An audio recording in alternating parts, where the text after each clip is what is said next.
12व्या अध्यायामध्ये कोणते भक्त आले?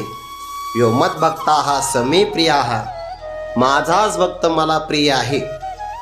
आणि जो प्रिय असतो त्याच्या उपचारामध्ये आपला आनंद असतो.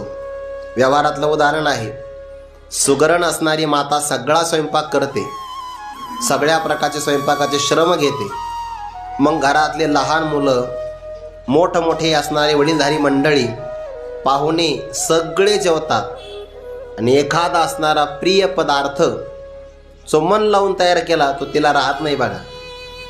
त्यागाचं मूर्तिमंत उदाहरण म्हणजे घरातली आपल्या भारतीय संस्कृतीतली असणारी स्त्री आहे. त्यागाचं मूर्तिमंत प्रतीक. सगळा स्वयंपाक तीच करते, पण या एखादा गोड पदार्थ मुद्दाम तिच्याकरता शिल्लक राहत नाही आणि घरातल्या कोणाचं तिच्याकडे लक्षही जात नाही. पण एखादाचा मुलगा असतो ज्याचं आईवर प्रेम असतं आणि मग तो मुलगा आईच्या जवळ जातो, आई अगं तू जेवायला बसली पण तुला बासुंदी राहिली नाही. आणि त्याच्या डोक्यावरून ती हात फिरविते, अरे तू खाल्ली पोटभर, तुझ्या तृप्तीत माझी तृप्ती.